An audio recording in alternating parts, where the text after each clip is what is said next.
Gracias por continuar con nosotros aquí en la televisión pública. Vamos a hablar del conflicto en la Franja de Gaza, porque en medio de una escalada bélica que está sacudiendo los cimientos, las interpretaciones sobre el conflicto, ustedes lo saben, se multiplican, pero pocas, muy pocas, logran interpelar desde la experiencia vivida, la mirada histórica y también la crítica comprometida y la ética. Les proponemos conversar con una mirada disidente del discurso oficial de los dos bandos, tanto sobre los alcances como las consecuencias de la ofensiva militar en la Franja de Gaza, así como los márgenes de acción de la comunidad internacional ante una situación que ha sido calificada como absolutamente destructiva y también, hay que decirlo, deshumanizante. Recibimos esta mañana al historiador uruguayo-israelí Gerardo Leibner, académico radicado en Tel Aviv, cuya trayectoria crítica y perspectiva ética lo han convertido en una de las voces más provocadoras del presente de Israel. Bienvenido. Muchas gracias por la invitación. Casi todos los países del globo se debaten en una definición que es: ¿se está ejecutando un genocidio en la Franja de Gaza, sí o no? Algunos aspectos específicamente, duramente técnicos, dicen que no. Pero desde el punto de vista ético y moral y las cifras de los muertos, hay otras perspectivas que dicen que sí. Y la tuya es una. ¿Podrías explicarnos cómo se desata este nudo desde tu perspectiva? Sí, a ver, primero a lo mejor desatar una supuesta contradicción, porque a veces en algunas manifestaciones se grita no es guerra, es genocidio. Bueno, ha sido también guerra, genocida. Generalmente en la historia de la humanidad los genocidios se han dado en situaciones de guerra, entonces no hay una contradicción necesaria entre ambas situaciones. Si vemos la cantidad de muertos, bueno, según unas investigaciones de demógrafos que han sido publicadas por el diario Haaretz, no se trata solo de 60.000 muertos. Los 60.000 muertos declarados son personas con nombre, apellido, que han sido identificados por sus parientes, por sus conocidos, y han sido debidamente sepultados. Pero hay alrededor de 10.000 personas desaparecidas en Gaza, que probablemente están bajo los escombros, y hay también un aumento muy preocupante en la mortandad, que ahora es mucho más patente por el tema de la hambruna, pero que empezó mucho antes, y es gente que está muriendo de enfermedades curables por el simple hecho de no tener acceso a agua potable, por no tener acceso a atención médica, por falta de medicamentos. Los cálculos dicen de que alrededor de 10.000 personas han muerto en el marco de esta guerra genocida, y por eso las cifras, las cantidades, la magnitud habilita hablar de genocidio, además de las declaraciones de buena parte de los ministros del gobierno de Israel, que no tienen empacho en hablar de guerra-muerte, en referirse, por ejemplo, el ministro de Seguridad Interior Ben Gvir, el ministro de Finanzas Smotrich, incluso el ministro de Defensa Israel Katz, que quiere crear una ciudad humanitaria desplazando a casi toda la población de Gaza hacia un espacio reducido en el sur de Gaza, explica de que de ese espacio no se va a poder salir sino al exterior, y lo va a convertir en un campo de concentración. Entonces, tanto desde el punto de vista de las declaraciones, que generalmente se hacen para la tribuna interna en Israel, para los sectores que los apoyan políticamente, no se hacen tanto en inglés hacia el mundo exterior. Desde el punto de vista de las declaraciones, desde el punto de vista del tipo de política de arrasar con todo.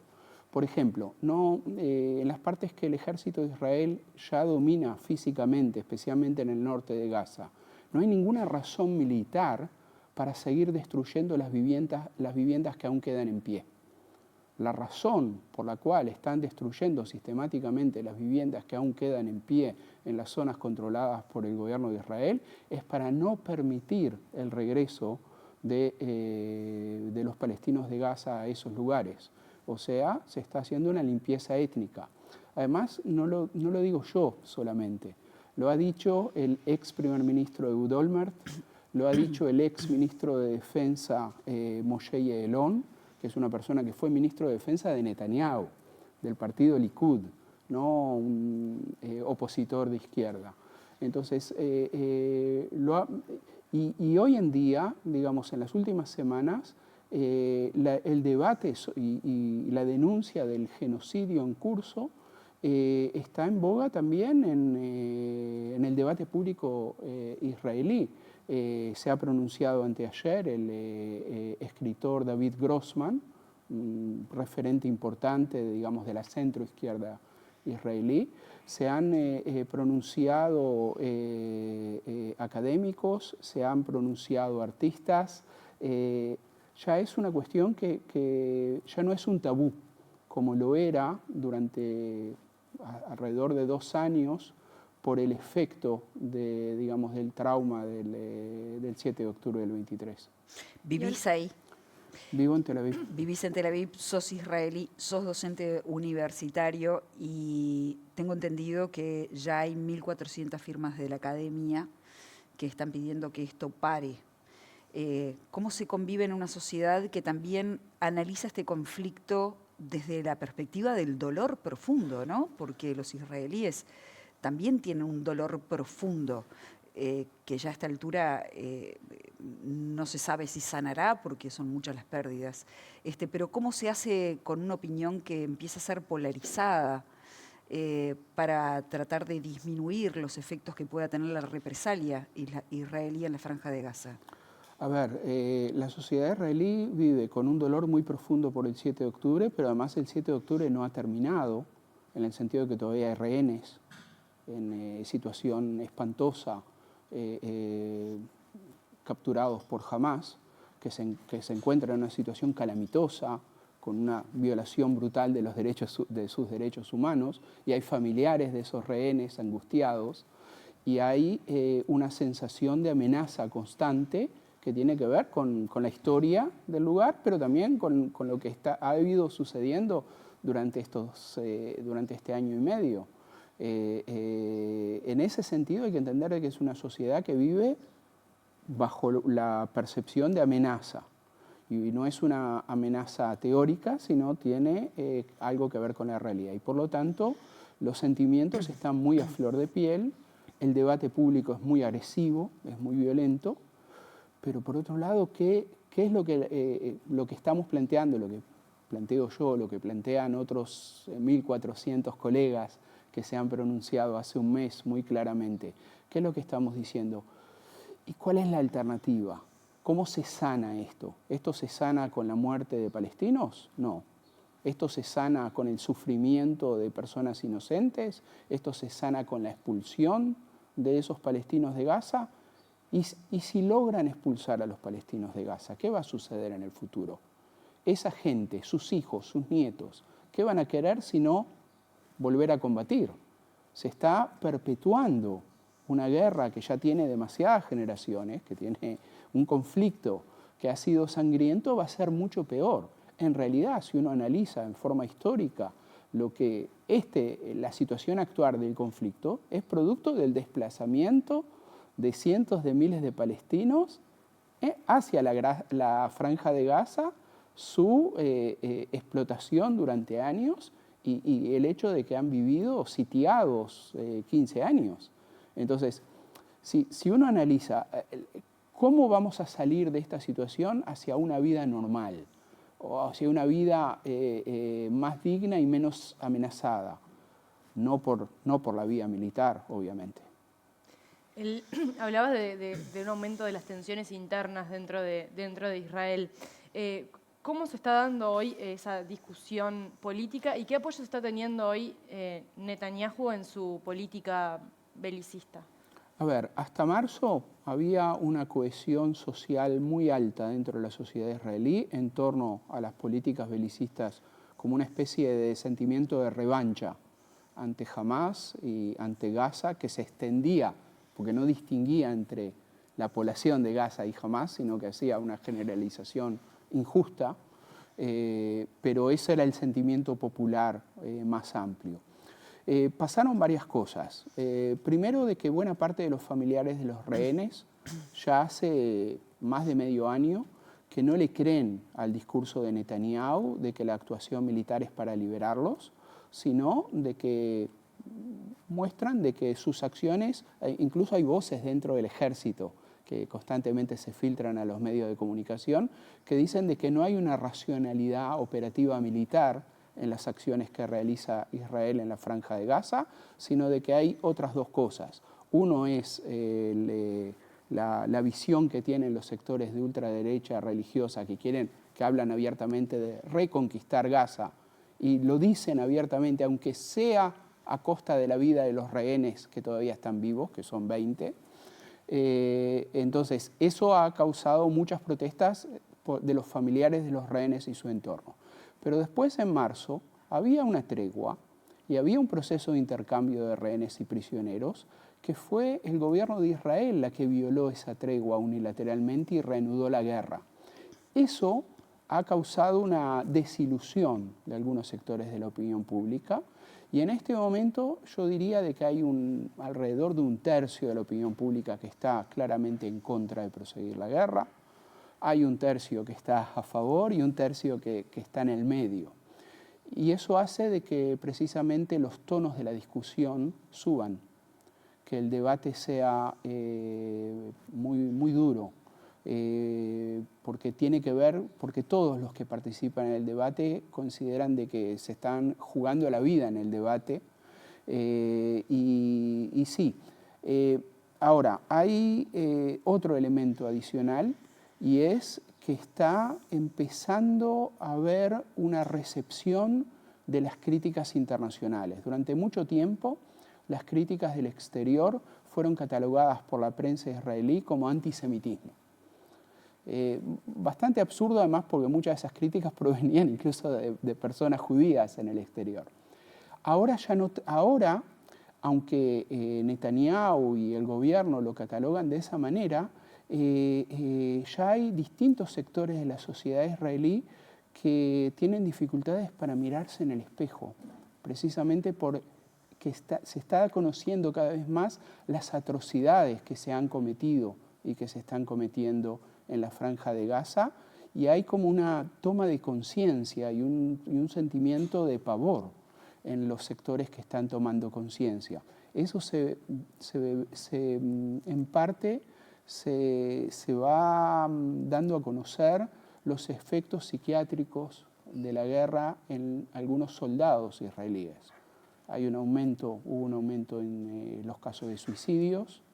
Hay 3 soldados que la semana pasada de infantería se negaron a reingresar a Gaza, aduciendo que tenían pesadillas, que no podían físicamente volver a las situaciones en las que habían estado. Uno de ellos se filtró su testimonio, que le tocó disparar sobre una mujer y 2 niños, y él dice que los niños lo persiguen en sus pesadillas.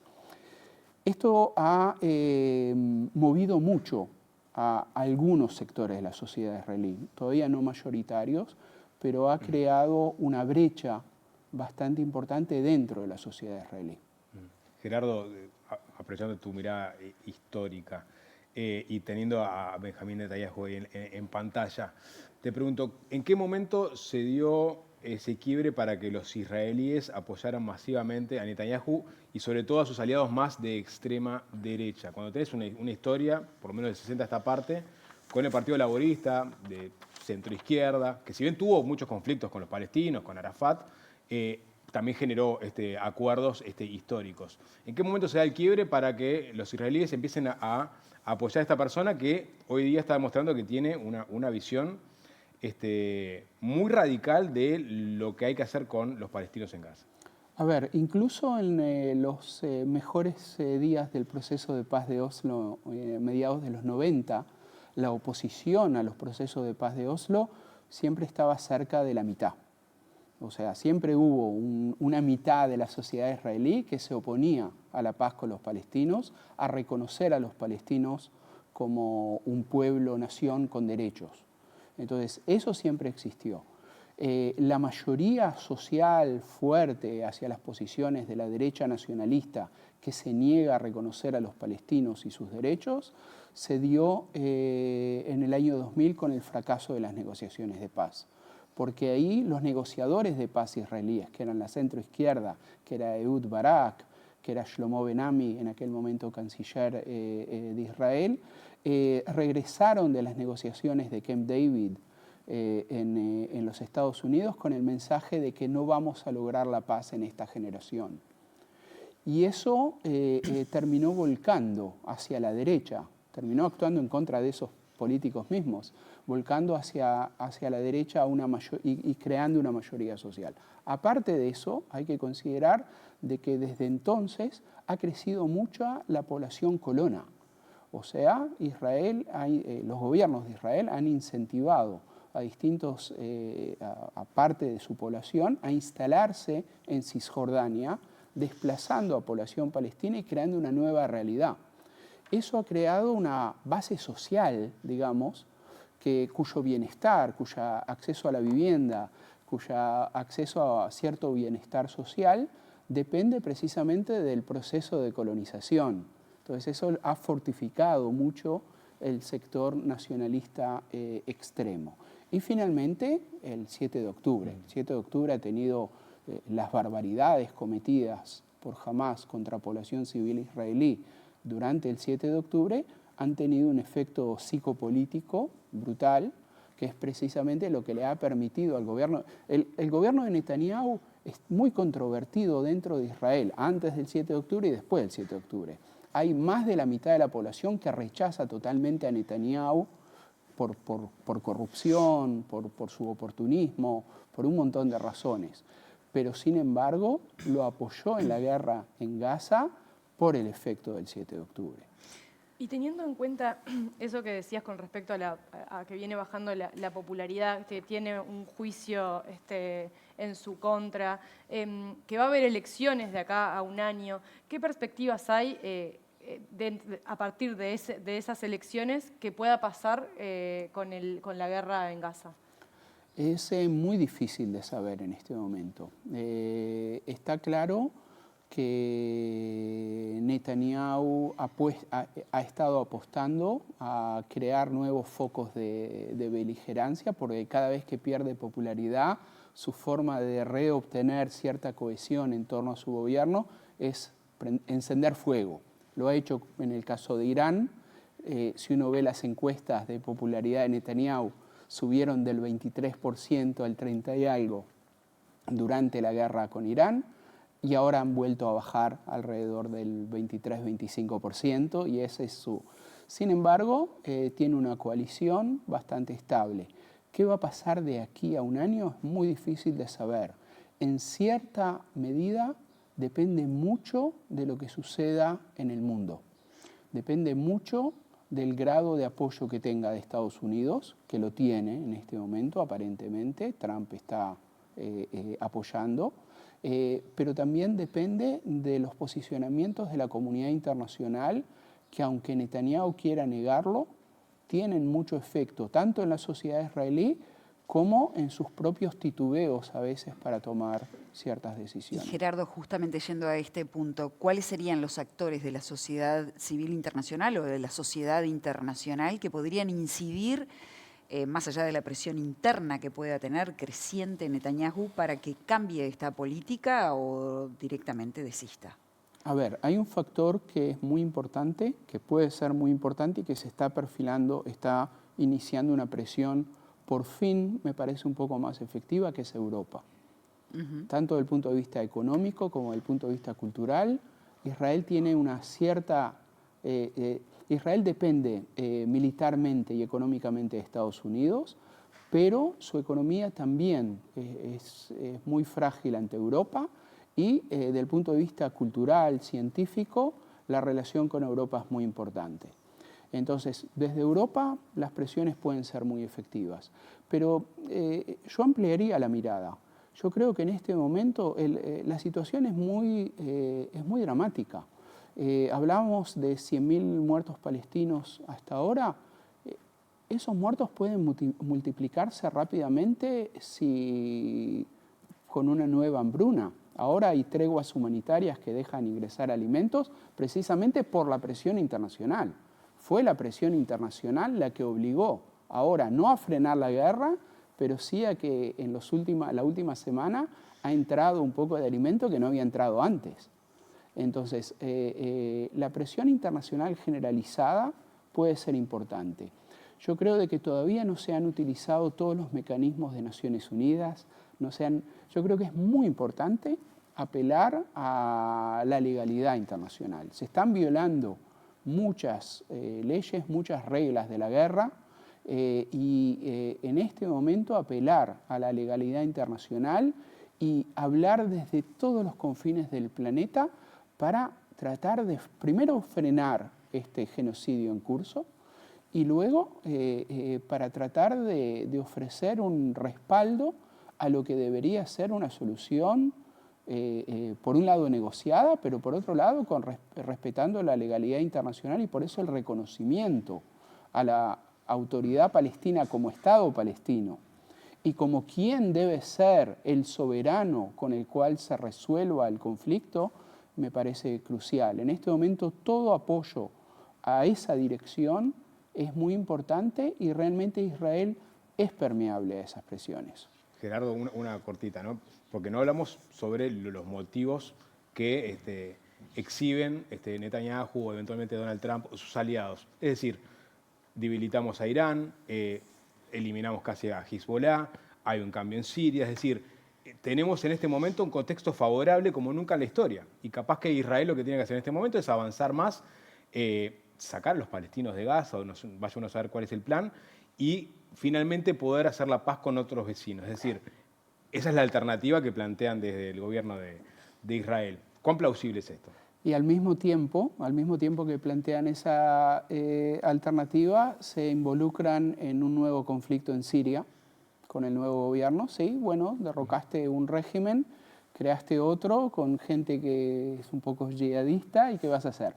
O sea, ya hay una historia muy larga y muy sangrienta de intentos de Israel por acomodar el escenario regional de acuerdo a sus intereses. En su momento, en 1982, salió a la guerra del Líbano para derrocar a un gobierno libanés e imponer a las falanges cristianas que iban a hacer la paz con Israel. Bueno, ¿eso en qué terminó? En una tragedia. No se puede pretender por la fuerza diseñar a tus vecinos para que sean favorables a una paz. Eso no va a ser sostenible. Eso se va a derrumbar. ¿A dónde van a llevar a los 2 millones de palestinos de Gaza? O a los que queden después de nuevas masacres.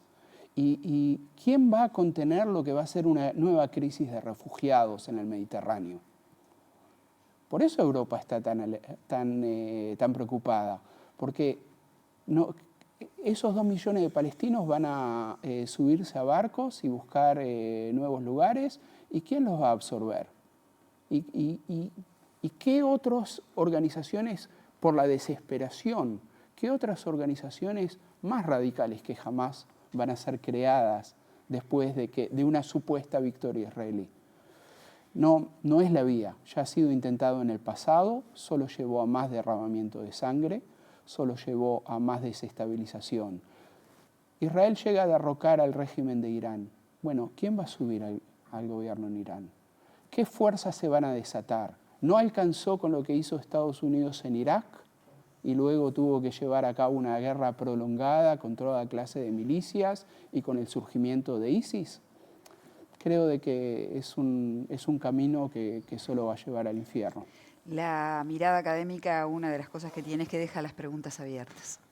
Y esa es la parte más interesante.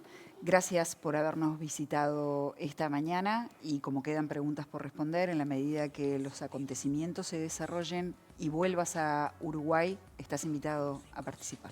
Muchas gracias. Amigos, nos vamos a una breve pausa.